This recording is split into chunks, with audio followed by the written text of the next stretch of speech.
কলকাতা টিভিতে আপনাদের সকলকে স্বাগত। শুরু করছি বাংলা বলছে। আপনাদের সঙ্গে রয়েছি আমি অঙ্কুর। কেন্দ্রের কাছে রাজ্যের পাওনা আদায়ের দাবি খতিয়ে দেখতে আধিকারিক পর্যায়ে কেন্দ্র রাজ্য কমিটি গঠন করার সিদ্ধান্ত নিয়েছেন প্রধানমন্ত্রী, এবং তার মাধ্যমেই সমাধান সূত্র খোঁজার চেষ্টা করা হবে।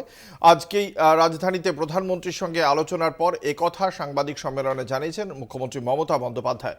প্রধানমন্ত্রীর কাছে রাজ্যের প্রাপ্য 1,16,000 কোটি টাকা, সেই অর্থ আদায়ে এই নিয়ে প্রধানমন্ত্রীর সঙ্গে দেখা করেছেন মুখ্যমন্ত্রী, এবং সেই জায়গা থেকে আজকের এই বৈঠককে একদিক থেকে ইতিবাচক বলা হচ্ছে। তার কারণ কেন্দ্র এবং রাজ্যের আধিকারিক পর্যায়ে বৈঠক হলে দেখা হবে যে ঠিক কী কারণে কোন খাতে টাকা পাওয়া প্রাপ্য এবং যথার্থ দাবি করছে রাজ্য। যদি কোনো জায়গায় কোনো সমস্যা থেকে থাকে সেই ত্রুটিও সংশোধনের চেষ্টা করা হবে উভয় পক্ষের তরফ থেকেই। এদিকে এই যখন আজকে এই আলোচনা চলছে প্রধানমন্ত্রী এবং মমতা বন্দ্যোপাধ্যায়, ঠিক সেই সময় নবান্নে পৌঁছে গেলেন রাজ্যের বিরোধী দলনেতা শুভেন্দু অধিকারী। 11:15 নাগাদ তিনি নবান্নে পৌঁছে যান। প্রায় তার সঙ্গে ছিলেন বিজেপির কয়েকজন বিধায়ক, তারা প্রায় আধ ঘন্টা নবান্নে ছিলেন। শুভেন্দু অধিকারী বাইরে বেরিয়ে জানান যে তিনি মুখ্য সচিবের সঙ্গে সাক্ষাৎ করেছেন এবং এর ঠিক তৃণমূল কংগ্রেসের জন্যই এ রাজ্যের বহু মানুষ আদতে বঞ্চিত হচ্ছেন বলেই দাবি করেছেন শুভেন্দু অধিকারী।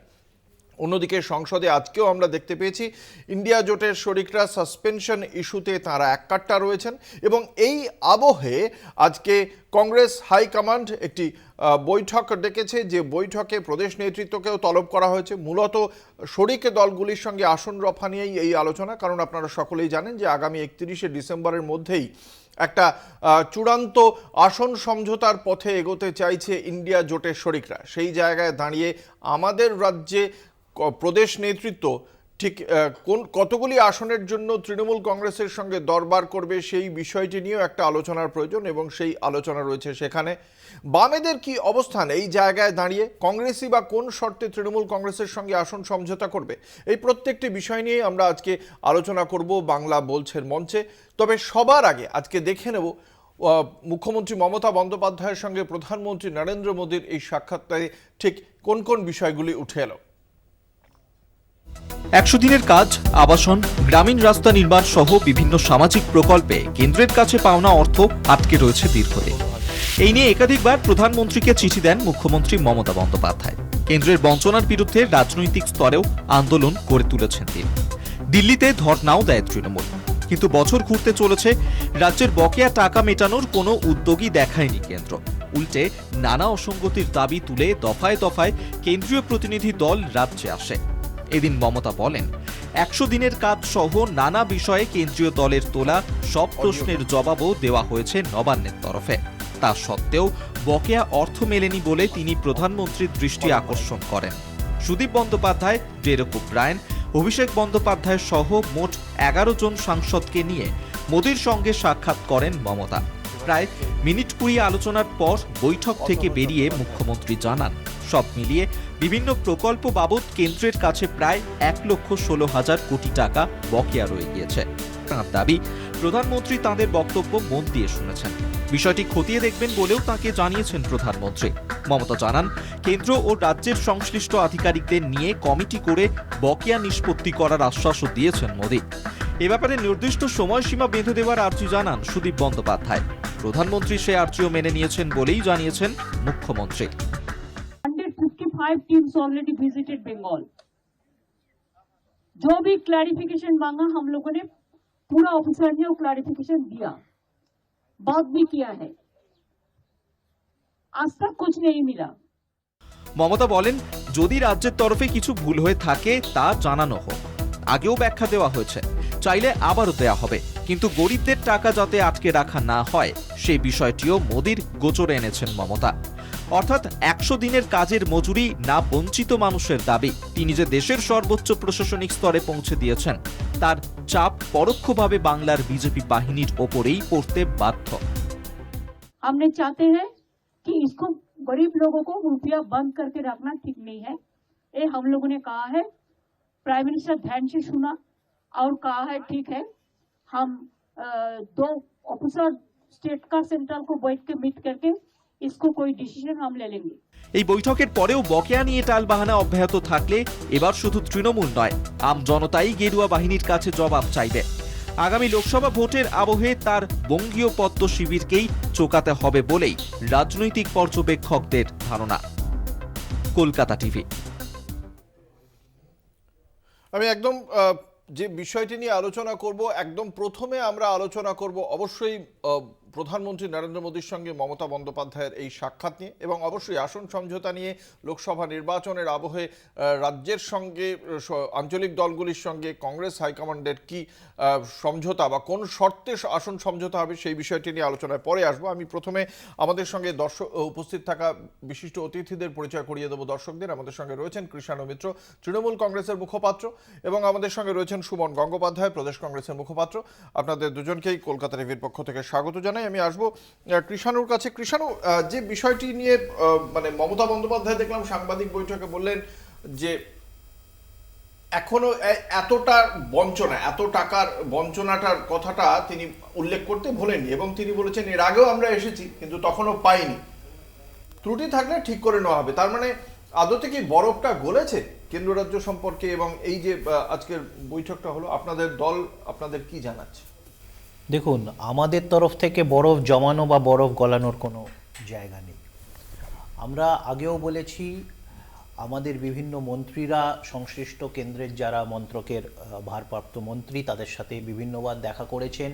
স্বয়ং মুখ্যমন্ত্রী এর আগে দুবার প্রধানমন্ত্রীর সাথে দেখা করেছেন, এটা তৃতীয়বার, এবং প্রত্যেকবারই বিষয়টা ছিল বাংলার বকেয়া, বাংলার সাংবিধানিক পরিকাঠামোতে, যুক্তরাষ্ট্রীয় পরিকাঠামোতে বাংলার যা পাওনা। এবং এটা বলে রাখি, এই যে পাওনা বলতে গেলে অনেকেও ভাবেন যে যেন এটা বিজেপি পকেট থেকে টাকা দিচ্ছে বা দিল্লি সরকারের টাকা, এটা একদমই নয়। এটা হচ্ছে বাংলা থেকে যে কর নিয়ে যায়, যেই সম্পর্ক দিল্লির সাথে রাজ্যগুলোর বা পশ্চিমবাংলার যে সম্পর্ক, তা অনুযায়ী দিল্লি এখান থেকে যে টাকাটা তোলে সরাসরিভাবে, সে জিএসটি, সেন্ট্রাল জিএসটি হোক বা অন্যান্য কয়লা হোক, টোল ট্যাক্স হোক, পোর্ট ট্রাস্ট হোক, বিভিন্ন জায়গায় চা হোক, এসব দিল্লি টাকা তুলে নিয়ে যায়, একটা পয়সা রাজ্যকে ঠেকায় না। এবং তার জন্যে রাজ্যের একটা দাবি থাকে। আমরা জানি পশ্চিমবাংলা ভারতবর্ষের গুটি কয়েক সেই রাজ্যর মধ্যে পড়ে যারা কেন্দ্রকে টাকা দেয়। যদি আমি এর সার করি যে কত কেন্দ্র নেয়, কত রাজ্য নেয়, এবং আখেরে কে কত পায় বা কে কত পাওয়ার কথা, তাতে প্রত্যেক 100 টাকা যা বাংলার মাটি থেকে কেন্দ্র তোলে, তার বিনিময়ে কেন্দ্রের দেওয়ার কথা 90 টাকা। মানে বাংলার মানুষ, বাঙালি জনগণ, তারা পকেট থেকে 10% তাদের কর কেন্দ্রকে দিয়ে দিচ্ছেন উদ্বৃত্ত। তো সেখানে এই যে বাকি 100-র মধ্যে 90 আমাদের পাওনা, যেটা আমাদের পাওয়ার কথা, সাংবিধানিক ভারতবর্ষের সংবিধান সেটা গ্যারেন্টি করেছে, সেই পাওনার কথা বলা হচ্ছে। কোনো দয়া দাক্ষিণ্য নয়, কোনো নরেন্দ্র মোদী বা বিজেপি বা কোনো কেন্দ্র সরকারের ইউনিয়ন গভর্নমেন্ট এটা দয়া দাক্ষিণ্য নয়, এটা পরিষ্কার হওয়া উচিত। তো সেইখানে আমাদের বিভিন্ন খাতে যে পাওনা আছে, অনেক প্রকল্প চলে যার কোনোটাতে 60% তো কোনোটাতে 50% কেন্দ্রের দেওয়ার কথা, এবং সেই অনুযায়ী এই পরিকল্পনাগুলো, এই স্কিমগুলো চলে। অনেকবার তো বলা হচ্ছে আপনাদের দুর্নীতি আছে, নাম পাল্টাতে পারে, এবং বিজেপির সরকার আসার আগে থেকেই এই প্রকল্পগুলো চলছে। সেইখানে পরিষ্কারভাবে আমাদের এটা হকের টাকা, দয়া দাক্ষিণ্য নয়। এই হকের টাকা বারংবার আমরা একটা সময় 60-70 হাজার কোটি টাকা ছিল, আজকে সেই জায়গায় দাঁড়িয়ে প্রায় 1.5 লক্ষ কোটি টাকার আশেপাশে এটা হবে। তো এবং এটাতে আমরা যেটা স্পেসিফাই করেছি 100 দিনের টাকা, এবং 100 দিনের টাকাটা যেটা কেন্দ্র দেয়, এটা দুটো ভাগ থাকে, একটা মেশিনারি আর যা থাকে, এবং একটা ডাইরেক্ট লেবার পেমেন্ট। এই মেশিনারি বাবদ টাকা তারা বাকি রেখেছে, এবং লেবার পেমেন্টের টাকাও তারা বাকি রেখেছে।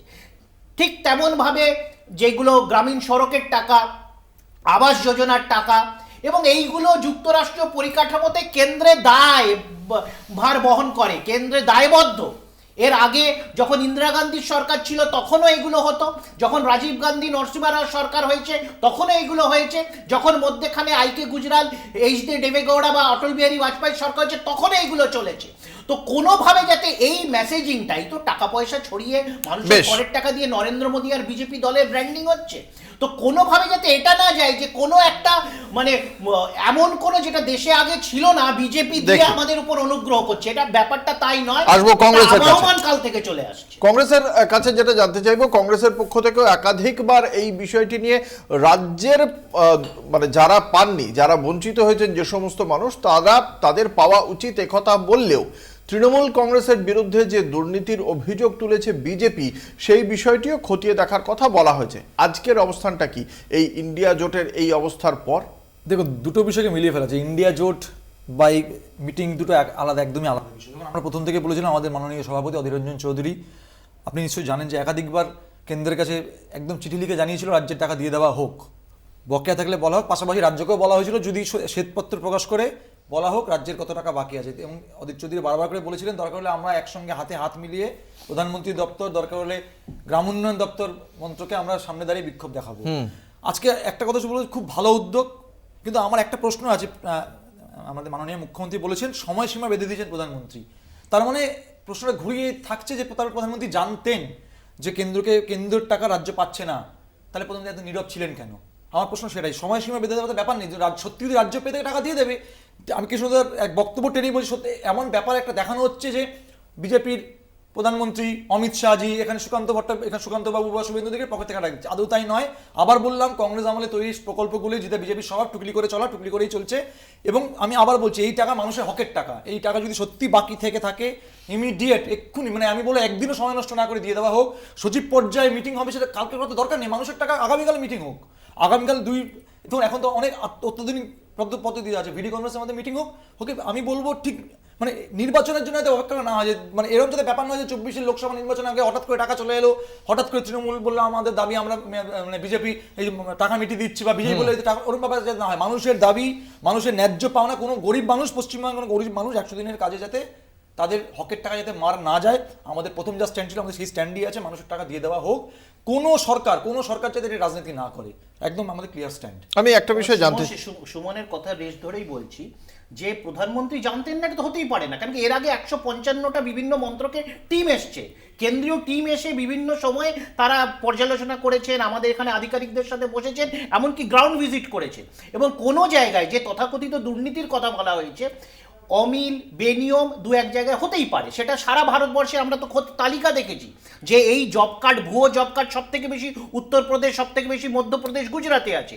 পশ্চিমবাংলা সে প্রথম টপ 5-এর তালিকাতেই নেই, তা সত্ত্বেও টাকা আটকাচ্ছে পশ্চিমবাংলা। এবং এই বিভিন্ন খাতে আজকে মিড ডে মিল স্কিমে দেখেছি বিজেপি শাসিত রাজ্যগুলোর কি দৈন্য দশা। হ্যাঁ, সেখানে টাকা শুধু চুরি হচ্ছে না, সেখানে প্রকল্পটাই নেই, এরকম স্কুল চলছে। যে পানীয় জলের প্রকল্প, সেখানে দেখছি শুধুমাত্র কলটা বসিয়েছে, ভেতরের পাইপিংটা নেই। মানুষ এইগুলোকে সংবাদ মাধ্যমে তুলে ধরেছে। কিন্তু সেখানে শুধুমাত্র একটা রাজনৈতিক প্রতিহিংসা পরায়ণ সরকার, তারা 155টা টিম যখন কেন্দ্রের আসছে, প্রধানমন্ত্রী জানেন না, এটা তো হতে পারেন না। তো সুতরাং প্রধানমন্ত্রীর যে উদ্যোগটা যাতে সৎ, এটা যাতে আমরা শুধু আজকের মিটিংয়ে নয়, আগামী দিন কার্যতে যাতে আমরা এটা প্রতিফলন দেখি। ওটা আমি বলছেন যে মানুষ যাতে বঞ্চিত না। তখন আমি খুব স্পষ্ট কথা বলি অঙ্কুশ, সেটা হচ্ছে দুর্নীতি। দেখুন, দুর্নীতি সরকারি কাজে দুর্নীতি আছে অবশ্যই, এটা নিয়ে কোনো দ্বিমত নেই। এই সরকার প্রচুর দুর্নীতি করেছে, কিন্তু আমাদের প্রশ্ন হচ্ছে তাহলে কেন্দ্রীয় সরকার একটা তদন্ত কমিটি বসাক না, বসিয়ে সিবিআই দরকার সিবিআই ইডি করুক, যেটা আমরা বারবার করে বলছি যে দুর্নীতি হচ্ছে, দুর্নীতি নিয়ে তদন্ত করুক, সেটাও কিন্তু করছে না। এখন শুধু আমি আবার একটা স্পষ্ট করে বলেন, দুর্নীতির অভিযোগে পশ্চিমবঙ্গে কোনো মানুষ যাতে বঞ্চিত না হয়, কারণ এই টাকা মানুষের হকের টাকা, আমার তোমার কৃষ্ণদার মতো সবার ট্যাক্সের টাকা। কেউ না ইন্দিরা গান্ধী তার ব্যাংক থেকে দিয়েছে, বিজেপি কেন দিচ্ছে না, আপনারা কি মনে করেন? বিজেপি কেন দিচ্ছে এটা স্পষ্ট করে বলছে, বিজেপি এটা গোটা ভারতবর্ষ জুড়ে বিজেপির স্বভাব, এটা নতুন। ঠিক যেমন ইডি সিবিআই ক্ষেত্রে বিজেপি রাজনীতি করছে, বিজেপির র্যাডার ঠিক ইডি সিবিআই ক্ষেত্রে বিজেপি শাসিত রাজ্যগুলো, বিজেপির নেতাদের ক্ষেত্রে র্যাডারটা বন্ধ হয়ে যায়, গোটা ভারতবর্ষ জুড়ে ঠিক একই ব্যাপার। আমি আবার বলছি, তো প্রধানমন্ত্রী জানতেন, একসময় শুনতাম বিজেপি আমাদের মনমোহন সিং ওড়িশার ক্ষেত্রে একই রকম অভিযোগ হয়েছে, কিন্তু ওড়িশা পেয়েছে টাকা।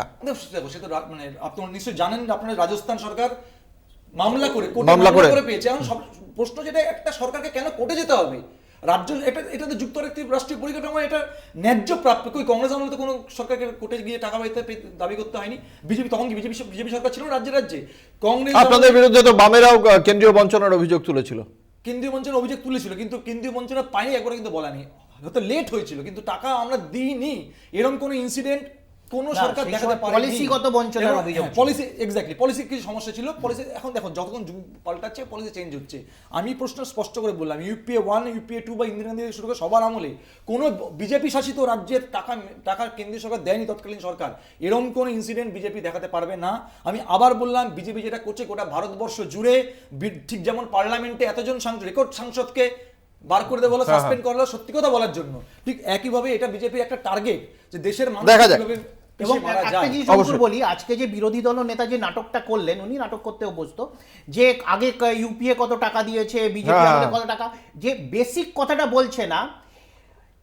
$1 দাম 2013 সালে 61-62 টাকা ছিল, আজকের দিনে সেটা 84 টাকাতে দাঁড়িয়ে। তো সুতরাং সেই টাকার অনুপাতে অঙ্কটা বেরিয়ে টাকা যাবে। কমেছে, বাড়েনি বিজেপি এবং সরকার। আসবো, আমরা এই আলোচনায় আসবো। একটা ছোট্ট বিজ্ঞাপনী বিরতির সময় হয়েছে, বিজ্ঞাপনী বিরতির পর আবারও ফিরে আসছি, সঙ্গে থাকুন, দেখতে থাকুন বাংলা বলছে। ফিরে এলাম বিরতির পর, আপনারা দেখছেন বাংলা বলছে, আপনাদের সঙ্গে রয়েছে আমি অঙ্কুর। আমাদের সঙ্গে এই আলোচনায় ইতিমধ্যে যোগ দিয়েছেন আরো দুজন বিশিষ্ট অতিথি, দর্শকদের সঙ্গে তাদের পরিচয় করিয়ে দেবো। আমাদের সঙ্গে রয়েছেন দেবাশিস চৌধুরী, রাজ্য বিজেপির মুখপাত্র দেবাশিস চৌধুরী, এবং যোগ দিয়েছেন অতনু চট্টোপাধ্যায়, সিপিএম এর মুখপাত্র। অতনু, আপনাদের দুজনকেই কলকাতা টিভির পক্ষ থেকে স্বাগত জানাই। আমি প্রথমে আসবো বিজেপির মুখপাত্র দেবাশিস চৌধুরীর কাছে। প্রধানমন্ত্রী বলছেন যে আজকে যে আলোচনাটা হয়েছে একটা কেন্দ্র রাজ্য আধিকারিক পর্যায়ে একটা বৈঠকের পর এই বিষয়ে রাজ্যকে কিভাবে টাকা দেওয়া যায় সেই বিষয়টি তিনি নিজে খতিয়ে দেখবেন। কি মনে করছেন এই বৈঠককে? না, এটা তো দেখুন, আজকে যেটা হয়েছে সৌজন্যমূলক, আমরা তো মনে করছি ভালোই হয়েছে, সব পক্ষের জন্যই ভালো হয়েছে, কিন্তু জলটা এতটা গড়াবার প্রয়োজনই ছিল না। মানে এটা একটা প্রশাসনিক বিষয়। সাধারণভাবে প্রিন্সিপাল সেক্রেটারি বা স্টেট সেক্রেটারি যিনি আছেন, এখানকার মুখ্য সচিব পশ্চিমবঙ্গের, সে কথা বলবে, সংলগ্ন যেই কনসার্ন যে ডিপার্টমেন্ট আছে, মিনিস্ট্রি আছে সেন্ট্রাল গভর্নমেন্টে, তার সঙ্গে কথা বলবে। এটা প্রশাসনিক বিষয় ছিল। ইউসি জমা দেওয়ার প্রশাসনিক কেন? এ তো সুকান্ত মজুমদার বলেছিলেন তিনি এক ফোন করলেই টাকা এসে যাবে। দেখুন বিষয়টা হচ্ছে যে যেটা খুব সহজ সরল বিষয় ছিল, সেটাকে রাজনীতি করার একটা, জলঘোলা করার একটা এখানে পশ্চিমবঙ্গ সরকার করেছে। পশ্চিমবঙ্গ সরকার করতেও বাধ্য হয়েছে একটা কারণেই, কেননা সমস্ত নেতা মন্ত্রী সব জেলে, কাজ করার লোক সব কিছু নেই, মানে সেই অর্থ তো ক্যাবিনেট নেই, কিছুই নেই। তো কি হবে যখন ক্যাবিনেট নেই, একটা সরকার নেই, কিছু নেই, তখন মুখ্যমন্ত্রী যাবেন, তারপরে একজন প্রাইভেট একজন এমপিকে, সাংসদকে নিয়ে গেছেন, অভিষেক বন্দ্যোপাধ্যায়কে। ওনার যে এই স্টেট গভর্নমেন্টে কি স্টেক আছে ভগবান জানে, অভিষেক বাবুর, কিন্তু উনি গেছেন, ঠিক আছে গেছেন, তো পিসি আর ভাইপো গেছেন। তো এখন যদি একটা রাজ্য যদি প্রাইভেট কনসার্ন, প্রাইভেট কোম্পানির মতন চলে, তো সেখানে তো এটা আমাদের জন্য দুর্ভাগ্য। আমি দেবাশিসবাবু, আমি আপনাকে একটা প্রশ্ন করি। আপনি যেটা বলছেন যে একদিকে ভালোই হয়েছে যে জায়গার টাকাটা যদি এই মানে আধিকারিক স্তরে কথা হয়, যদি রাজ্যের মানুষ যদি টাকা পায়, তাই তো? অবশ্যই।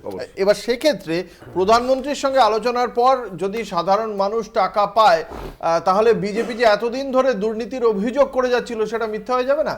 না, দেখুন, যেটা যা প্রশাসনিক যা পদক্ষেপ প্রক্রিয়া, তার মধ্যেই কাজ হবে, বহির্ভূত তো কোনো কাজ হবে না। পশ্চিমবঙ্গ সরকার চাইলেও করতে পারবে না, আর কেন্দ্র সরকার তো করবেই না। তো সেই জন্য মানে এমনি এক্সট্রা কনস্টিটিউশনাল বা এক্সট্রা লিগাল, এক্সট্রা প্রসিডিউরাল তো কোনো কাজ হবে না, যা হবার নিয়মের মধ্যেই হবে।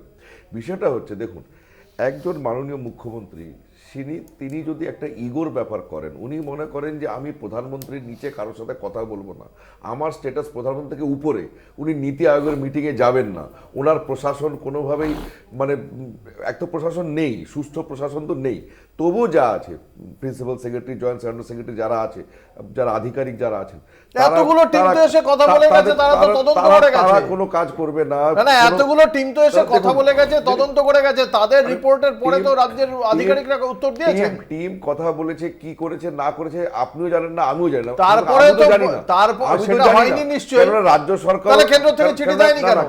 মার্চ মাসের চিঠি অক্টোবরে, নভেম্বরে আসে কেন? একটা কথা খুব পরিষ্কার, এই রাজ্য সরকার যেইভাবে চলছে এখন, এই তারিখ যা চলছে, পুরোপুরি ওপেক একটা রাজ্য সরকার, পুরোপুরি কোনো ট্রান্সপারেন্সি নেই। আমরা জানি না কোথা থেকে কি হচ্ছে, কোন বিধায়ক জলে ঝাঁপ দিয়ে দিচ্ছে, কার ফোন কোথা থেকে মাছ ধরতে গিয়ে সব ডিজিটাল রেশন কার্ড বেরিয়ে আসছে, মানে এই যে কি হচ্ছে আমরা কিছুই বুঝতে পারছি না, নেতা মন্ত্রীরা জেলে। সেই জন্যে এটা সত্যি দুর্ভাগ্য যে ভাইপো আর পিসি এরা কোমর বেঁধে না তৈরি হলে কোনো কাজ হবে না। অর্থাৎ পশ্চিমবাংলার মানুষের কাছে প্রকারান্তরে ঘুরিয়ে কি মেসেজ গেল, যে কোনো ক্যাবিনেটের প্রয়োজন নেই, কোনো চিফ সেক্রেটারি, আন্ডার সেক্রেটারি কোনো প্রয়োজন নেই, কোনো আমলার প্রয়োজন নেই, কারোর প্রয়োজন নেই। দেখা যাক, এই রাজ্যের ভাগ্য বিধাতা আপনি সব করছেন, ভাইপো বাকিরা আর কিভাবে পিসি। দেখছে? আসবো অতনু চট্টোপাধ্যায়ের কাছে। ভারতীয় জনতা পার্টির এই বক্তব্যকে বামেরা কিভাবে দেখে? দেখুন, আজকের যে মিটিংটা হয়েছে, এই মিটিংটা যদি সাধারণভাবে দেখেন, দেশের প্রধানমন্ত্রীর সঙ্গে একটি রাজ্যের মুখ্যমন্ত্রীর মিটিং। একটি দেশের প্রধানমন্ত্রী তার রাজ্যের মুখ্যমন্ত্রীর সঙ্গে মিটিং হয়েছে রাজ্যের দাবি দেওয়া। এখন এ ব্যাপারে তো এটা তো অস্পষ্ট বা না, এটা পরিষ্কার ব্যাপার যে রাজ্যের যা যোগ্য দাবি দেওয়া, রাজ্যের যা যোগ্য মানে ন্যায্য বকেয়া যে দাবি, সেই দাবির টাকা হচ্ছে রাজ্য ফেরত পাক। এ ব্যাপারে আমার মনে হয় আমি কেন এই ঘরে যারা যারা আমরা বসে আছি স্টুডিওতে, আমাদের কারোর কোনো সে ব্যাপারে কোনো অস্পষ্টতা নেই, দ্বিরুক্তি নেই। রাজ্যের যা ন্যায্য বকেয়া দাবি রাজ্য সেটা পাক। জিএসটির যে টাকা যেটা ফেরত পাওয়ার কথা সেটা রাজ্য পাক। যে টাকা 100 দিনের কাজে যদি কোনো বকেয়া টাকা থেকে থাকে সেটা পাক। এই ব্যাপারে আমার মনে হয় আমাদের কারোর কোনো দ্বিরুক্তি নেই। কিন্তু মুশকিলটা হয়ে যাচ্ছে কোন জায়গায়, যে একটা অপটিক্যাল একটা জায়গা একটা সেট করার চেষ্টা করছে। মুখ্যমন্ত্রী যখন মুখ্যমন্ত্রীদের মিটিং হচ্ছে সেখানে তিনি যাচ্ছেন না, পশ্চিমবঙ্গের কেউ যাচ্ছে কিনা বা মুখ্যমন্ত্রীদের মিটিংয়ে কেউ যাচ্ছে না। ধরুন হচ্ছে গিয়ে আজকে এই যে হিসাব চাওয়া, মোদ্দা কথা ছিল হিসাব। একটা ইউটিলাইজেশন সার্টিফিকেট আন্ডার সেকশন 27-এ পরিষ্কার বলা আছে যে ইউটিলাইজেশন সার্টিফিকেট দিতে হবে। ইউটিলাইজেশন সার্টিফিকেট নিয়ে সমস্ত হিসাব নিয়ে একজন সচিব স্তরের কেউ যেতে পারতো, রাজ্যের একজন সচিব এবং কেন্দ্রীয় একজন সচিব। এটা একদম টিপিক্যাল হচ্ছে প্রশাসনিক কাজ। কিন্তু এইখানে দাঁড়িয়ে হচ্ছে একদম নির্দিষ্টভাবে মুখ্যমন্ত্রী এবং প্রধানমন্ত্রীর এই বৈঠকের মাধ্যমে হয়তো কোনো জায়গাটা গিয়ে একটা অপটিক্যাল একটা সিনারিও তৈরি করা একটা জায়গা হলো। কিন্তু মুশকিল হচ্ছে এর আগেও হচ্ছে এরকম বহু মিটিং হয়েছে, আমরা দেখেছি প্রধানমন্ত্রীর সঙ্গে মুখ্যমন্ত্রী বৈঠক করেছেন ভালো কথা, কিন্তু রাজ্যের হাতে রয়ে গেছে সেই পেন্সিল, কোনো দাবি দাওয়াই পূরণ হয়নি। বরং দেখা গেছে এরকম কিছু মিটিং এমনও হয়েছে যার পরে যে সারদার রাজীব কুমারকে সিবিআই খুঁজে পাচ্ছিল না, এরকম একটা মিটিংয়ের পর ড্যাং ড্যাং করে উনি বেরিয়ে এসে হচ্ছে বেল নিয়ে চলে গেলেন। কাজেই এই জায়গাটা যে রাজ্যের দাবি দেওয়া প্রকৃতপক্ষে কতটা কি হলো, বলে যে রাজ্য কেন্দ্র কমিটি তৈরি হবে, সমন্বয় কমিটি ইত্যাদি ইত্যাদি, যদি সেগুলো হয়ে থাকে, রাজ্যের যা ন্যায্য বকেয়া সেটা যদি রাজ্য ফেরত পায়, এই ব্যাপারে কারোরই কোনো অসুবিধা নেই। কিন্তু এটাও মনে রাখতে হবে এ রাজ্যে টাকা আটকেছে তৃণমূলের ব্যাপক চুরি এবং দুর্নীতির জন্য। আসবো তৃণমূল কংগ্রেসের কাছে। বিজেপির একগুচ্ছ অভিযোগ রয়েছে, শুনবো উত্তর। না, এখন আমরা বারবার বলছি যে বিজেপির শক্তিশালী হওয়ার প্রধান কারণ হচ্ছে বিভিন্ন দলে বিজেপির বেশ কিছু কুনকি হাতি আছে। সেই কুনকি হাতিরা মানে এমন এমন কাজ করেন, মুখে যাই কথা বলুক, কিন্তু এমন কাজ করেন বা কথা বলেন যেটাতে ডাইরেক্টলি বা ইনডাইরেক্টলি বিজেপিরই লাভ হয়। এত সুন্দর অতনু কথা বলেছিল, শেষে ও একটা লাইন বলে দিল যে বিজেপি যা করেছে বেশ করেছে, ঠিক করেছে, ওটা জাস্টিফাইড করে দিল। লাস্টে বলল আরে বাবা, তৃণমূলের বিরুদ্ধে অভিযোগ করে এই যে টাকা আটকে দেওয়ার জন্য তৃণমূল দায়ী, এটাই তো লাস্টের লাইন। ব্যাপক পরিমাণে দুর্নীতি হয়েছে, অস্বীকার করার ভুরি ভুরি জায়গা। 5জন বিধায়ক হচ্ছে জেলবন্দি হয়ে পড়ে আছে, গোটা ক্যাবিনেট ধীরে ধীরে তিহারের দিকে যাত্রা করেছে, আর উনি বলবেন রাজ্যে দুর্নীতি হয়নি। জেল থাকে, কারুর বিরুদ্ধে একটা অভিযোগও এখন অবধি প্রমাণিত হয়নি। তাদের গাইড জোরে কাজ করেন না, আপনাদের স্পন্সর্ড জাজ এখন নিজেই অজ্ঞাতবাসে। কৃষ্ণ, আমি একটা প্রশ্ন করি। আজকে নবান্নে গিয়েছিলেন বিরোধী দলনেতা শুভেন্দু অধিকারী, তিনি বলেছেন যে কেন্দ্রীয় প্রকল্পে বঞ্চনা করা হচ্ছে এবং সেখানে বক্তব্য যে সরকারি বৈঠকে বিরোধী বিধায়কদের ডাকা হচ্ছে না। এটা 2016 সালে বামেরা যখন ছিল তখনও কিন্তু তাদের একই অভিযোগ। আমি একটা কথা বলছি যে আমি যে পুরো জিনিসটা শুনলাম, আমি যেহেতু সিপিএম লাস্টে বললাম, আমি সিপিএম কে প্রথমেই কাউন্টার করলাম, কিন্তু মেইন যেটা বিজেপির কথা, বিজেপির প্রতিনিধি দেবাশিস দা যা যা বললেন, তাতে আমি একটা জিনিস পরিষ্কার, রাজ্য সরকার প্রশাসন, কেন্দ্র প্রশাসন, একটা জিনিস পরিষ্কার যে রাজ্য বিজেপি যে কিভাবে চলছে সেটা বিজেপি নিজেই জানে না। তার কারণ হচ্ছে এই দুর্নীতির অভিযোগ, এবং দুর্নীতির অভিযোগের ভিত্তিতে টাকা আটকে দেওয়ার কথা কে বলে? রাজ্য বিজেপি বলেছিল। এখন তারা বলছে এটা তো সচিবের ব্যাপার, আমরা কিছু জানি না। উনি চাইলে 2 মিনিটে টাকা এনে দিতে পারেন, এই দাবিটা করেছিলেন বিজেপির রাজ্য সভাপতি। তাহলে এখন হঠাৎ তার অন্য নাই, এবং তারা এটাই করে থাকে। তার কারণ হচ্ছে আজকে যখন প্রধানমন্ত্রী মুখ্যমন্ত্রীর বৈঠক হচ্ছে, আগের থেকে ঘোষিত মিটিং, আগের থেকে আমরা সবাই জানতাম হচ্ছে, সেই সময়ে যেটা আমরা জানতাম না যে শুভেন্দু অধিকারী নবান্নতে গিয়ে আবির্ভূত হবে, এবং আমরা দেখেছিলাম পার্বত্য পশ্চিম বাংলাতে শিলিগুড়িতে এই নাটকটাই উনি মঞ্চস্থ করেছিলেন, আজকে উনি নবন্যাত পুরানাই করলেন। এটা কেন করছে? তার কারণ হচ্ছে একটা বড় সেকশন অফ মিডিয়া যেগুলো বিজেপি পকেটস্থ করতে সক্ষম হয়েছে, যাকে আমরা গদি মিডিয়া বলে থাকি। এই 10 বছরে এই নামটা প্রথমবার এসছে, গদি মিডিয়া। এই গদি মিডিয়া কোনোভাবে বিজেপির প্রচার করবে।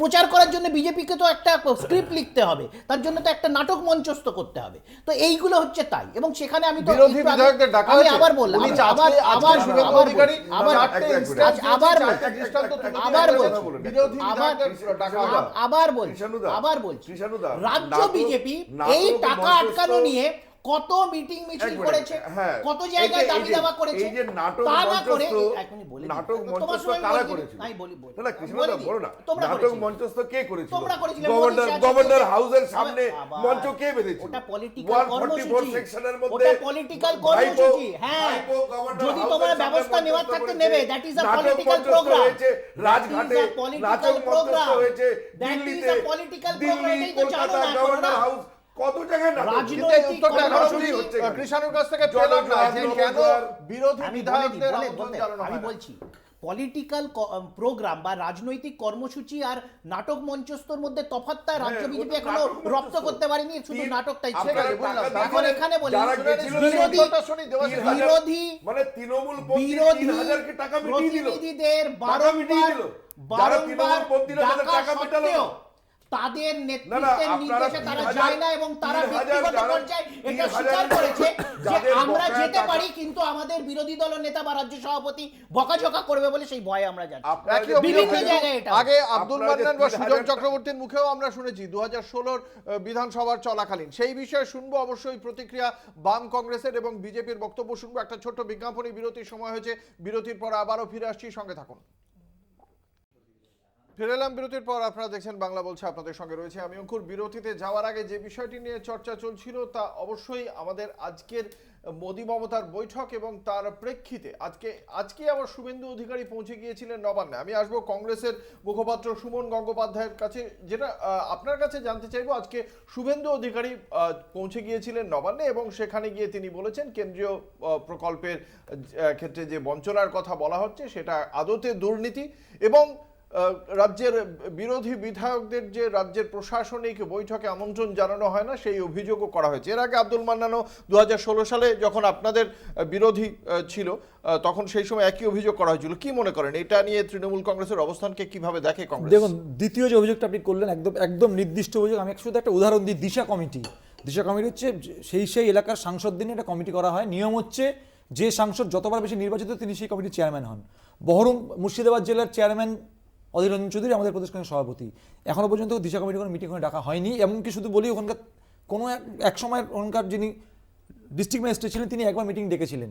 সেই মিটিং ডাকার অপরাধে তাকে 3 মাস থেকে 4 মাসের মধ্যে তাকে এখান থেকে সরিয়ে দেওয়া হয়। একদম নির্দিষ্ট অভিযোগ। আমরা প্রথম থেকে বলছি এই সরকার ঠিক যেরকম কেন্দ্রে যেমন বিজেপি সরকার বিরোধীদের ডাকে না, ঠিক একইভাবে রাজ্যে যখন আমাদের যখন বিরোধী দলনেতা ছিলাম বা আমাদের যখন আপনি বলুন এখনো তো পশ্চিমবঙ্গে তো 2জন সাংসদ আমাদের আছেন।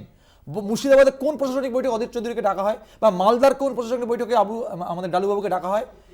এইটা একদম এই যে স্ট্রাকচার, অর্থাৎ বিরোধীদের এড়িয়ে গিয়ে ধরুন শুভেন্দু অধিকারীর বক্তব্য যে শুধুমাত্র দুর্নীতির কারণেই বিজেপির কেন্দ্রীয় সরকার টাকা বন্ধ রেখেছে, এবং এর আগে সুকান্ত মজুমদার বা শুভেন্দু অধিকারী সেই একটা ফোন করলেই টাকা এসে যাবে বা আমরা বারণ করব টাকা দিতে কারণ টাকাটা নিয়ে এসে তৃণমূল নেতাদের পকেটে ঢোকে, এই অভিযোগ বা এই বক্তব্যকে কিভাবে? আমার মনে হয় দুজনেই কোনো এক সময় এক ফোনে 100টা অনুষ্ঠান হতো, সেটা খুব দেখতেন। ওর জন্য আমরা সব ফোনে সব কিনতে জানি। দেখুন, তার মানে শুভেন্দু অধিকারীর এই বক্তব্যের জন্য আমি বলবো শুভেন্দু অধিকারীর কালকেই বিরোধী দলের পদ থেকে পদত্যাগ করে দেওয়া উচিত। কারণ ওনার জানা উচিত কোনো প্রশাসনিক টাকা কারো ফোনে আটকে বা কারো ফোনে নিয়ে আসা যায় না। এইটা সামান্য সেন্স যদি একটি রাজ্যের একটি কেন্দ্রীয় শাসক দলের সভাপতির না থাকে, যদি বিরোধী দল না থাকে, তাদের সে পদে থাকার যোগ্যতাই নেই। আর দেখুন, খুব সত্যি কথা বলতে ভালো শীতের সময় এরকম মাঝে মাঝে একটু সার্কাস দেখতে ভালো লাগে। আমি আসবো অতনু চট্টোপাধ্যায় সিপিএম এর মুখপাত্রের কাছে এই বিষয়ে। দেখুন, এটা তো নতুন করে বলার জায়গা নেই যে রাজনৈতিক অসৌজন্যতা যেটার কথা আজকে আপনারা বলছেন, রাজনৈতিক অসৌজন্যতা পশ্চিমবঙ্গে 2011 সালের পর থেকে যবে থেকে তৃণমূল কংগ্রেস ক্ষমতায় এসছে এই রাজনৈতিক অসৌজন্যতা ধারাবাহিকভাবে চলছে। এটা নতুন করে বলার বিষয় নয়। কিন্তু শুভেন্দু অধিকারীর বোধোদয় হলো কবে, যতদিন উনি তৃণমূলে মুখ আলো করে হচ্ছে দল আলো করে বসেছিলেন, ওনার মনে হলো না যে ওনার দল রাজনৈতিক সৌজন্যতার ধার ধারে না।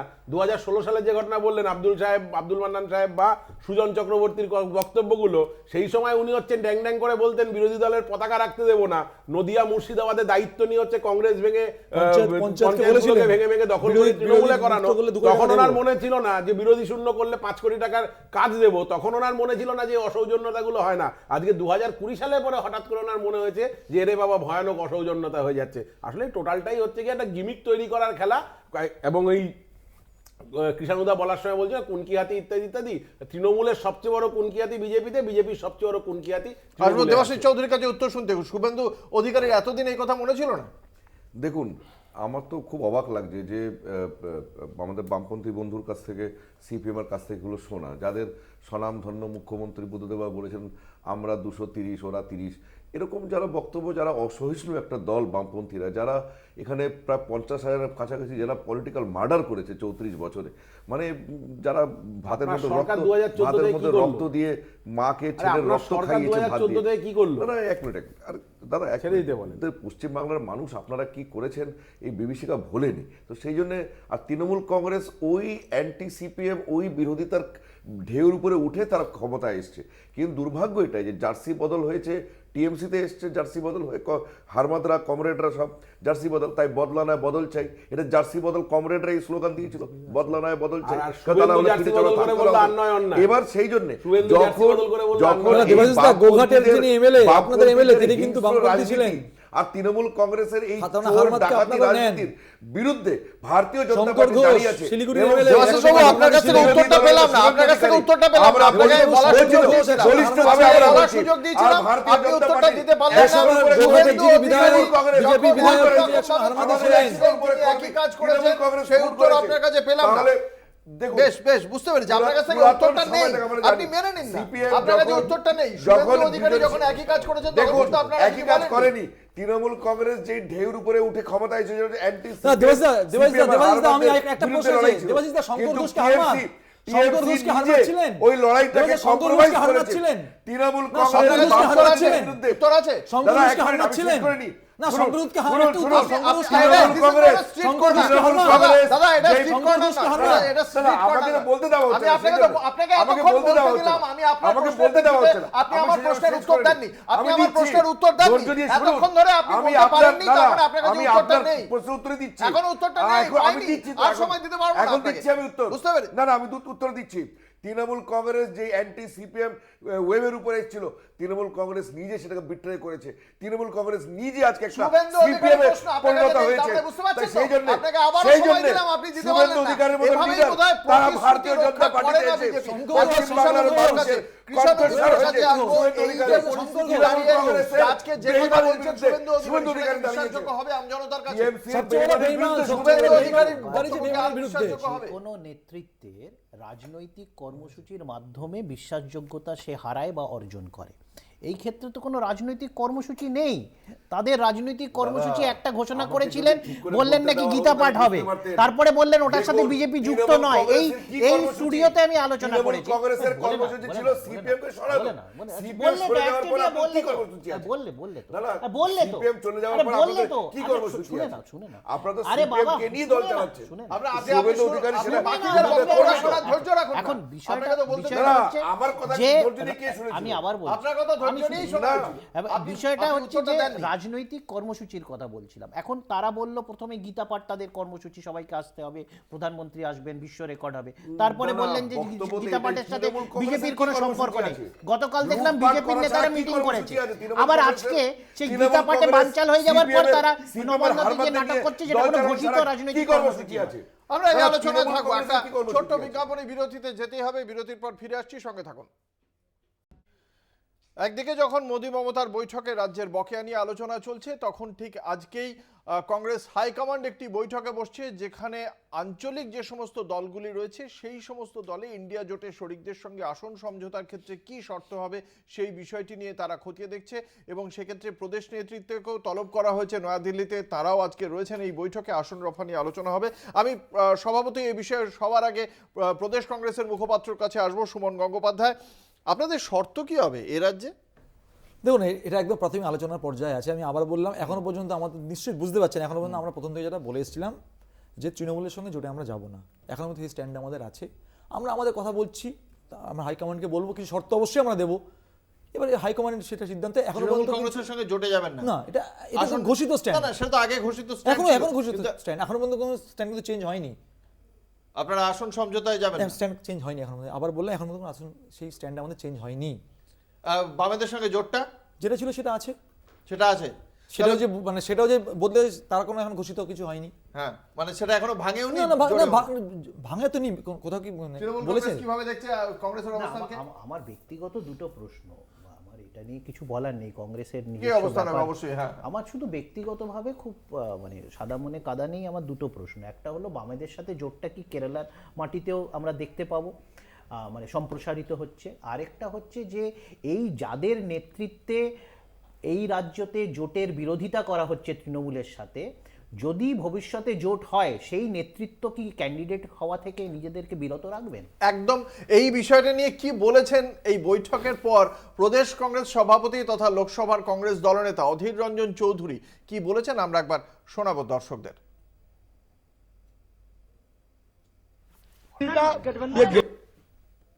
ये रणनीति तो हमारे आलाकमान तय करेगी।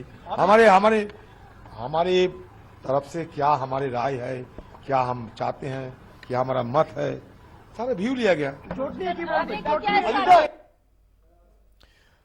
শুধুমাত্র ওই জায়গাটাতেই অধীর রঞ্জন চৌধুরী মাত্র কিছুক্ষণ আগে এই বৈঠক শেষ হয়েছে এবং সেই বৈঠকের পরেই অধীর রঞ্জন চৌধুরী বলেছেন যে আমরা আমাদের বক্তব্যটা হাইকমান্ডকে জানিয়েছি মাত্র, এবার সেই বিষয়ে সর্বশেষ বা চূড়ান্ত সিদ্ধান্ত নেওয়ার জায়গা রয়েছে শুধুমাত্র হাইকমান্ডের। আমি আসবো আপনার কাছে সুমন গঙ্গোপাধ্যায়ের কাছে। যেটা আমিও তো এক্ষুনি সেটাই বললাম যে আমরা সিদ্ধান্ত আমরা আমাদের মত প্রকাশ করবো। কারণ দেখুন, কংগ্রেস অনুভব হয় না, কংগ্রেস কোনো রাজ্য স্তরের পার্টি নয় যে কোনো এক ভবনে কোনো এক মানে আবাসনে বসে ঠিক হয়। কংগ্রেস আমাদের শুধু নয়, সমস্ত প্রদেশের নেতৃত্বকে ডাকা হয়েছে, তাদের মত জানতে চাওয়া হয়েছে। কারণ মনে রাখতে হবে কংগ্রেস তৃণমূল কংগ্রেসের পক্ষ থেকে কৃষাণুর প্রশ্নের উত্তরটা শুনতে চাই। কোনটা?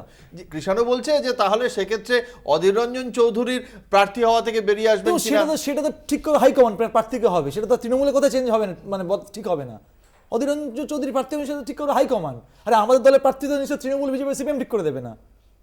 না, এখন বিষয়টা হচ্ছে কি এই হাইকমান্ড যে সিদ্ধান্তটা নেবেন, হাইকমান্ডে কি স্থির করবেন যে কোন আসনে কংগ্রেস সিপিএম? আমি আবার বললাম কংগ্রেস পার্টি ওরকম ভাবে চলে না। কংগ্রেস পার্টি একটা নির্দিষ্ট ধারায় নির্দিষ্ট নিয়ম মেনে অর্থাৎ চলে। রাজ্য নেতৃত্বের কোনো আমরা আমাদের না বক্তব্যই নেই। অবশ্যই বক্তব্য আছে বলে আজকে ডাকা হয়েছে ওখানে। আমাদের সিদ্ধান্ত আমাদের কি আমরা কি চাইছি আমি বলিনি। একটা প্রশ্ন তোমাকেই বলছি। একদম একদম। আমার শুধু জানি যে কংগ্রেস পার্টির যদি একটা লিখিত বা ঘোষিত প্যান ইন্ডিয়া সিদ্ধান্ত হয়, তাহলে এটা কেন হচ্ছে যে বাংলার মাটিতে যারা জোট সঙ্গী, কেরালার মাটিতে তারা বিরোধী শক্তি?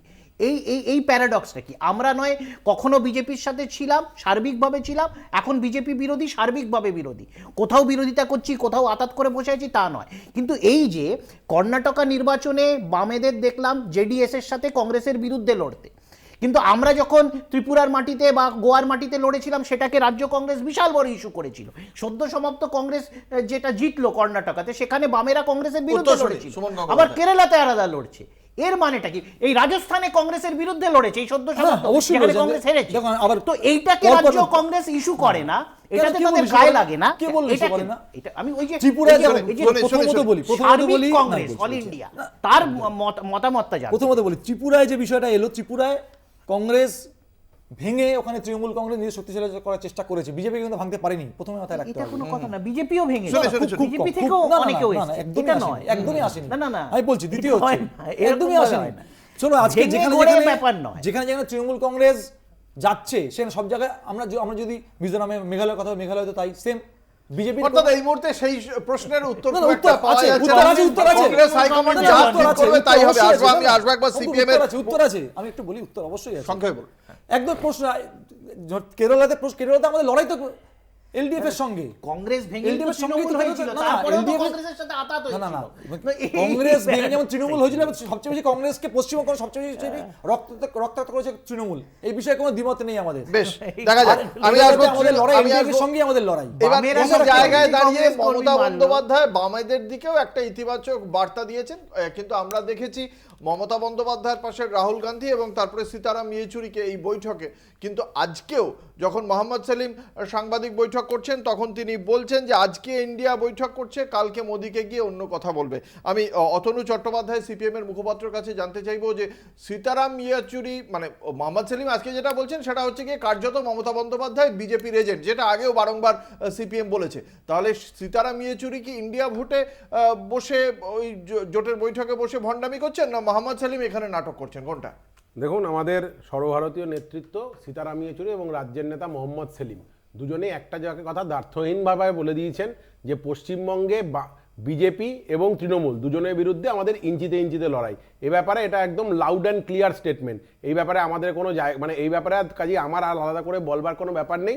আর পশ্চিমবঙ্গের বাইরে তৃণমূল কোথাও নেই, দু এক জায়গায় বিজেপি নিয়ে যায় ভোট কাটুয়া হিসেবে, গোয়া, মণিপুর টনিপুর, মিজোরামে নিয়ে যায়, কিন্তু পশ্চিমবঙ্গের বাইরে যেহেতু তৃণমূল নেই, আর এ রাজ্যে তৃণমূলের সঙ্গে আমাদের কোনো জোট নেই। আর কংগ্রেসের এটা খুব সঙ্গে যদি পরিষ্কার। জোটটা হয়ে যায় হ্যাঁ। তাহলে সিপিএম এর অবস্থানটা কি হবে? কিসে? কংগ্রেসের সঙ্গে তৃণমূলের জোটটা সেটা যদি- যখন সময় আসবে তখন বলা যাবে। দেখুন, আমরা INDIA প্ল্যাটফর্মের মিটিংয়েও খুব পরিষ্কারভাবে আমাদের নেতারা নির্দিষ্টভাবে বলেছেন যে রাজ্যব্যাপী হচ্ছে এই সিদ্ধান্তগুলো নেওয়া হবে রাজ্যের নিজস্বের উপরে।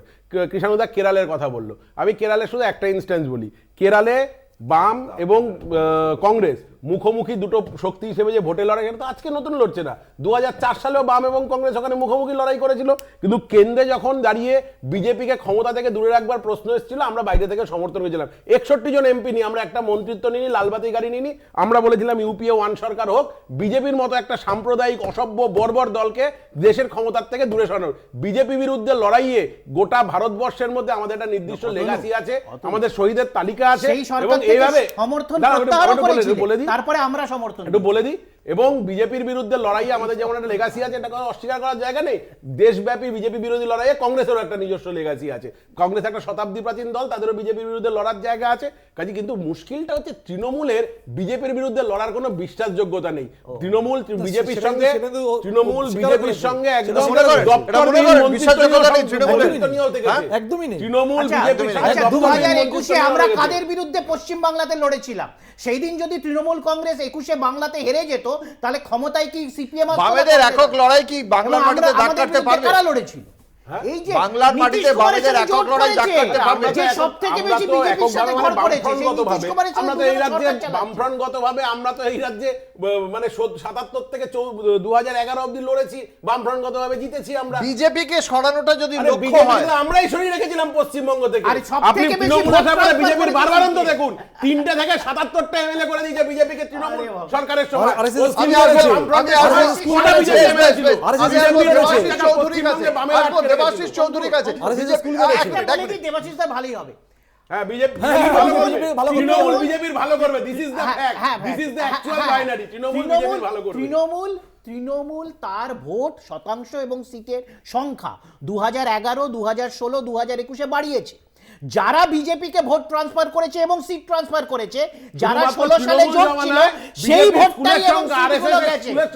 আমরা এই আলোচনায় থাকবো, এটা তো পরিষ্কার জলের মতো। এর মধ্যে তো কোনো ধোঁয়া এই আলোচনায় সঙ্গে থাকুন। ফিরে এলাম বিরতির পর, আপনারা দেখছেন বাংলা বলছে, আপনাদের সঙ্গে রয়েছে আমি অঙ্কুর। আসবো বিজেপির মুখপাত্র দেবাশিস চৌধুরীর কাছে। আজকে এই আসন সমঝোতা নিয়ে যখন ইন্ডিয়া জোটের শরিকদের সঙ্গে আলোচনা হচ্ছে, আপনিও শুনলেন তাদের দলীয় অবস্থানগুলো। বিজেপি কি খুব বেশি আশাবাদী এই রাজ্যে ভোটের ফল নিয়ে? আমি তো দেখুন ব্যক্তিগতভাবে আমি তো আগের সেগমেন্টটা দেখলাম, এরা তো IN করেছে, নিজেদের মধ্যেই যেরকম এরা ঝগড়াঝাটি করছিল, আমি তো বুঝতে পারছি না এরা কি কি সমঝোতা করবে, কি হবে। মানে কন্ট্রাডিকশন, মানে এক থেকে লাস্ট শুধু কন্ট্রাডিকশনই রয়েছে। কোথায় যে ইউনাইটেড হবে ভগবান জানে। তো সেই জন্য বোধহয় ইউপিএ নামটা বাদ দিয়ে নতুন একটা নাম নিয়েছে। যাই হোক, একটা জিনিস আমি যেটা বলতে চাই সেটা হচ্ছে লাস্ট এই 5টা রাজ্যের যে ইলেকশনের রেজাল্ট, তার উপরে আমার একটা আন্ডারস্ট্যান্ডিং আমাদের একটা হয়েছে। সেটাতে আমরা বুঝতে পারছি যে কংগ্রেস সরাসরি যখন বিজেপির সঙ্গে লড়াই করছে সেটা পারছে না। হিমাচলে একটা ব্যতিক্রম, ছোট একটা রাজ্য, কিন্তু সেইভাবে কংগ্রেস বিজেপির যখন সরাসরি লড়াই হচ্ছে তখন কংগ্রেস পারছে না। কংগ্রেস কোথায় পারছে? যেখানে কংগ্রেস কোনো আঞ্চলিক দলকে শেষ করছে। কর্ণাটকার রেজাল্টটা আমরা মনে করি যে বিজেপির ভোট পার্সেন্টেজ সেম থেকেছে, একটু বেড়েছে। কর্ণাটকাতেও কংগ্রেস যেটা ক্ষতি করেছে সেটা হচ্ছে জনতা দল সেকুলারকে করেছে। তেলেঙ্গানাতেও বিআরএসকে ক্ষতি করেছে। কংগ্রেস সেই জন্য যেখানে শক্তিশালী সেখানেই হচ্ছে, সেখানে সে কোনো রিজনাল পার্টিকে ক্ষতি করে সে শক্তিশালী হচ্ছে। এটা পলিটিক্যাল অ্যানালিসিস আপনারা করলে আপনারা বেশ, এই সিদ্ধান্তে বেশ। আসবেন। এটার ভালো যুক্তি। কিন্তু আমি আপনার কাছে আরেকটা বিজেপির সঙ্গে বিষয় লড়াইতে পারছে না। বেশ, বেশ। সেই জন্য একটা বেসিক কন্ট্রাডিকশন কংগ্রেসের যেটা, বুঝলাম। সেটা তো আমি বারবার আপনার কাছে বলছিলাম আরেকটা যে বিষয় আসবো। কেরালায় কি করবে এরা? কেরালায় কি করবে? ঠিক যেখানে সেটা মোহাম্মদ অবশ্যই সেলিম- দেখা যাবে। দেবাশিস, আমি আপনার কাছে আরেকটা বিষয় আসবো। আজকে আমরা দেখতে পাচ্ছি যে প্রধানমন্ত্রী যদি টাকা দেন তাহলে ভারতীয় জনতা পার্টির যে দুর্নীতির অভিযোগ সেটা মিথ্যা হয়ে যাচ্ছে, প্রধানমন্ত্রী যদি টাকা না দেন তাহলে তৃণমূল কংগ্রেসের কেন্দ্রীয় না, না, বঞ্চনার এটা- অভিযোগটা না, না, সত্য এটা- হয়ে যাচ্ছে। না, না, এটা বিজেপির একটা- জন্য তো শাখের করার কন্ডিশন। এক মিনিট, না, এটা একটু সরলীকরণ হচ্ছে বিষয়টা, সরলীকরণ। এর পেছনে যে পুরো ব্যাকগ্রাউন্ড, সেই ব্যাকগ্রাউন্ডটা আপনারাও দেখিয়েছেন। না, আমি বলছি আপনারা সেটা বোঝাতে পারবেন মানে আমজনতাকে? আমজনতা বোঝে, আমজনতা বুঝলেও তো তার একটা result হতো। আমজনতার ইন্টেলিজেন্সের উপরে, পলিটিক্যাল অ্যাকুমেন্টের উপরে কোয়েশ্চেন করাটা মূর্খামি হবে। আমজনতা সবই বুঝতে পারছে। দেখুন, এখানে মোটামুটি আমি যেখান থেকে শুরু করেছিলাম আজকের কার্যক্রমটা, একটা মোটামুটি মাননীয় মুখ্যমন্ত্রী, তার আমরা দোষ দিচ্ছি না, কিন্তু মাননীয় মুখ্যমন্ত্রী বিষয়টাকে একটা ইগোর স্টেজে নিয়ে চলে গেছিলেন। সেটা অভিষেক বন্দ্যোপাধ্যায় একটা ইগোর স্টেজে নিয়ে চলে গেছিলেন। তাহলে হলে আপনারা বলুন, 3000 জনকে এরা টাকা মেটাতে পেরেছে, তাও আবার কি মানে খুব একটা দেখুন প্রশাসন কোন জায়গায় গেছে এই রাজ্যের।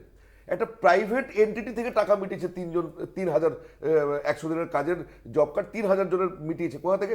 তৃণমূল কংগ্রেসের ফান্ড থেকে। তো একটা রাজ্য সরকার কি প্রাইভেট কোম্পানি?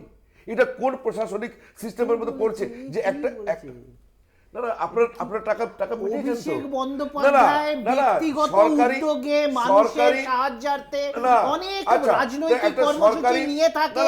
এই ক্ষেত্রে সরকারি পেমেন্ট গুলো গভর্নমেন্ট পেমেন্ট, তাহলে কোনো প্রাইভেট এন্টিটি করবে? না, কেউ করেনি। গভর্নমেন্টের পেমেন্ট, ওটা ডিউ আছে, গভর্নমেন্টের পেমেন্ট কোনো প্রাইভেট এটা এন্টিটি কে করবে? বলেছে? তো এই রাজ্য সরকার অভিষেক বন্দ্যোপাধ্যায় তার মানবিক রাজনীতির অঙ্গ হিসেবে মানবিকতা হলে তাহলে রামকৃষ্ণ মিশনকে দিয়ে দিন। সাহায্য তাহলে করতে রামকৃষ্ণ মিশনকে দিয়ে দিন। তাহলে তাহলে অভিষেক ব্যানার্জি নাকি ব্যাংক অ্যাকাউন্ট নেই? আরে আপনার কেন্দ্রীয় সরকারি সংস্থা ইডি বলেছে অভিষেক ব্যানার্জি নাকি ব্যাংক অ্যাকাউন্ট নেই। তাহলে কে সত্যি কথা বলছে? ইডি না ইডি সত্যি কথা বলছে না আপনি সত্যি কথা বলছেন? বোঝা যাচ্ছে না তো। পাবলিকের স্বার্থে সেবা ভাবে করেছে, তাহলে রাজ্য সরকারটাকে রামকৃষ্ণ মিশনকে দিয়ে দিক। না, দেবাশিস দা, দেবাশিস দা,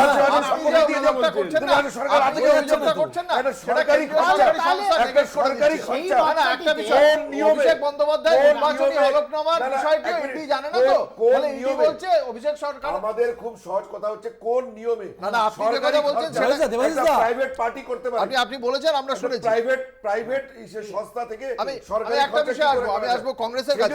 আচ্ছা, এই বৈঠকের পরেও যদি টালবাহানা করে রাজ্যের দুর্দশাগ্রস্ত মানুষ টাকা পয়সা না পায়, তার দায়টা কি বিজেপির ওপর গিয়ে পড়বে নাকি দায়টা রাজ্য সরকারের উপরই পড়বে? আচ্ছা, আমি আসবো কংগ্রেসের কাছে, শুনি। আপনি কংগ্রেসের আমি বসে আছি। হ্যাঁ, এই দায়টা তাহলে কার ওপর পড়বে?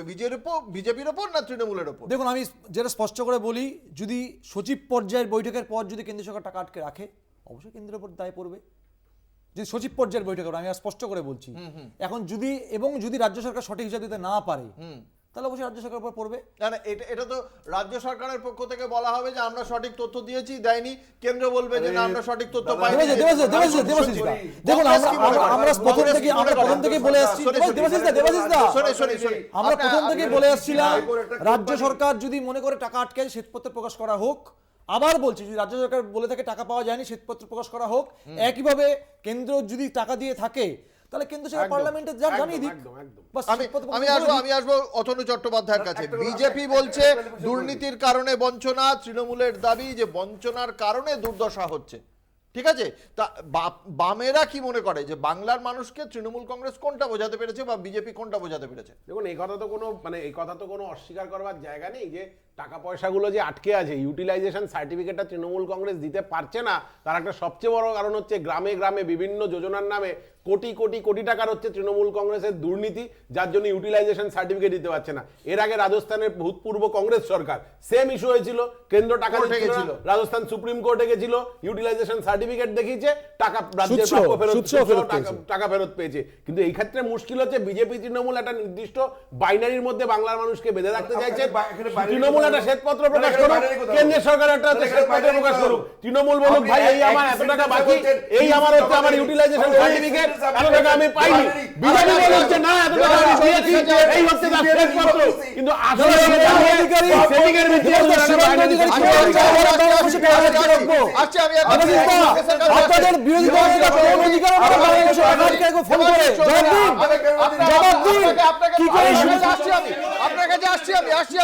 আমি আসবো তৃণমূল কংগ্রেসের কাছে, আসছি। কংগ্রেস কেন আছে হিপোক্রেটের সাথে? আরে আমি কেন আছি না? শুভেন্দু অধিকারী কোন অধিকারী বলেন? বৈঠকটা তো পূর্বঘোষিত, মুখ্যমন্ত্রী আর প্রধানমন্ত্রী বৈঠকটা পূর্বঘোষিত। তার মানে ধরে নেওয়া যায় প্রধানমন্ত্রীর কাছে এই সংক্রান্ত সমস্ত ফাইলগুলো ছিল। এক্স্যাক্টলি প্রধানমন্ত্রী মুখ্যমন্ত্রীকে বললেই হতো আপনি ইউসি সার্টিফিকেট আমরা পরিষ্কার জানি। আসছি তৃণমূল কংগ্রেসের কাছে আমার প্রশ্ন, এখনো পর্যন্ত আজকে এতদিন হয়ে গেল আপনাদের এই দাবি কিন্তু দীর্ঘদিনের। কংগ্রেস কিন্তু প্রথম থেকেই বলছে যে আমাদের রাজস্থান সরকার এই পদক্ষেপ করেছে, সুদসহ টাকা পেয়েছে। তৃণমূল কংগ্রেস এখনো পর্যন্ত বারংবার বলছে যে আমরা রাজ্যের মানুষের কথা ভাবছি, কিন্তু এই সহজ পথটা অবলম্বন না করে এখনো পর্যন্ত এই রাজনৈতিক পথ অবলম্বন করে দীর্ঘায়িত করছে মানুষের কাছে প্রাপ্য টাকা পৌঁছে দেওয়া। কেন? কোনো সহজ পথ নয়। আমরা রাজনৈতিক ময়দানের লোক, আমরা রাজনীতিটাই যেভাবে মানুষের দাবি দেওয়ার রাজনীতি সেটাই করা হচ্ছে। তার মানে রাজনীতিটা অগ্রাধিকার পাচ্ছে মানুষের টাকা পাওয়ার বদলে। বলতে এর আগে 155টি কেন্দ্রীয় টিম এসছে, কেউ অভিযোগ করেনি তাদেরকে কোনো ইউটিলাইজেশন সার্টিফিকেট থেকে বঞ্চিত রাখা হয়েছে। তারা সব পেয়েছে এবং স্যাটিসফ্যাকশন দিয়েছে। কদিন আগে হুগলির বলাগড়ে একটা আবাস যোজনার তদারকির জন্য সেন্ট্রাল টিম এসেছিল, তার যিনি প্রধান তিনি এই মিডিয়ার সামনে সচক্ষে স্বীকার করে নিলেন যে আবাসের যাদের তালিকায় নাম আছে তারা ন্যায্য প্রাপক, তারা দেখেছেন এবং এইখানে কোনো দুর্নীতি নেই, কেন্দ্র সরকার টাকা দেয়নি। কেন না কেন্দ্রের কাছে টাকা নেই, এটা কেন্দ্রের প্রতিনিধি দলের প্রধান বলছেন, আমরা বলছি না। এবং বিভিন্ন জায়গায় যে আমি গতকাল মুখ্যমন্ত্রী মমতা বন্দ্যোপাধ্যায় এই বৈঠকে আরো একটা গুরুত্বপূর্ণ বক্তব্য রেখেছেন। সেখানে যে voter verifiable paper audit trial বা ভিভিপ্যাট প্রত্যেকটা ক্ষেত্রে ইভিএম এর সঙ্গে প্রত্যেকটা ভোটার যেন দেখতে পান যে তিনি ভোট দিয়েছেন এবং তার কাছে সেই কাগজটা আসে, সেই ভিভিপ্যাটের ব্যবস্থা করতে বলা হচ্ছে। এটা কি মানে ইভিএম এর যে বিশ্বাসযোগ্যতা নিয়ে আগে বিরোধীদের সংশয় ছিল সেটাকে আবার সামনে আনছে? কংগ্রেস কি মনে করে এবং এটার প্রয়োজনীয়তা সম্পর্কে কংগ্রেসের কি বক্তব্য? এই 3টে রাজ্যে নির্বাচনের পর নিশ্চয়ই জানেন 15,000 অভিযোগ জমা পড়েছে নির্বাচন কমিশনে। এখন নির্বাচন কমিশন খুলে সেটা দেখতে পারেননি। 3টে ইনসিডেন্ট আমি বলবো। মধ্যপ্রদেশের শিবপুরি কবরস্থান যেখানে খোলা ইভিএম পাওয়া গেছে, উজ্জয়নের কোঠি প্যালেস যেখানে স্ট্রং রুমে দেখা গেছে যে মানে লক করাই নেই, এবং আরেকটা হচ্ছে বালাঘাট যেখানে পোস্টাল ব্যালট কাউন্টিংয়ের আগেই সেখানে ছড়িয়ে ছিটিয়ে পড়ে আছে। আমি এই দুটো ইনসিডেন্ট যেটা বললাম শিবপুরি এবং উজ্জয়ন, এই দুটোই হচ্ছে ইভিএম মেশিন ছিল, অর্থাৎ স্পষ্ট করে বোঝা যাচ্ছে। এবং 15,000 সাধারণ মানুষ তারা জনস্বার্থে জানিয়েছে ইলেকশন কমিশনকে যে ভোট ঠিকঠাকভাবে হয়নি। এই 3টে ঘটনাই প্রমাণ। এই যে 3টে রাজ্যে যে নির্বাচন হলো সেই 3টে রাজ্যের নির্বাচন পূর্ব পরিকল্পিতভাবে বিজেপির এতে কোনো আপত্তি আছে ভিভিপ্যাটের প্রয়োজনীয়তা নিয়ে? দেখুন, দীর্ঘদিন এটা আমাদের দাবি, আমরা নিজেরাও চাই যে প্রত্যেকটা ইভিএম এর সঙ্গে ভিভিপ্যাট যেটা আছে মানে প্রিন্ট আউট বেরোনো, এটা আমাদের দাবি। কিন্তু পশ্চিমবাংলায় শুধু ভিভিপ্যাট সমস্যা নয়, এখানে গণতন্ত্রের কণ্ঠরোধ করেছে টিএমসির গুন্ডা বাহিনী যেভাবে বোমবাজি করে মানুষকে ভোট দিতে দেয় না।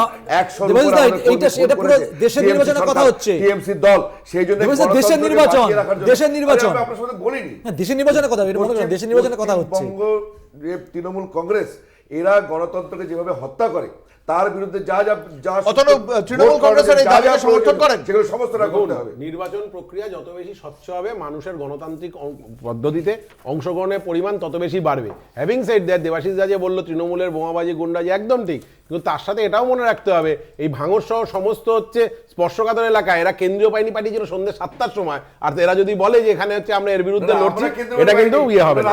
আরে আপনার কেন্দ্রের তো সরকার তো আপনার, কেন্দ্রের সরকার তো আপনার কমিশনই করে। আরে কেন্দ্রের সরকার তো আপনার।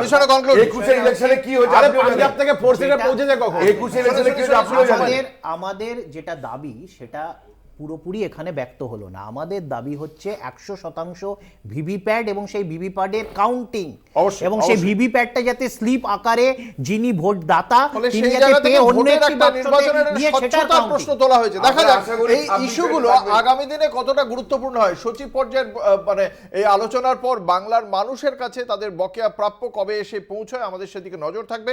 এবং 22 তারিখ দেশব্যাপী কর্মসূচি রয়েছে ইন্ডিয়া জোটের শরিকদের।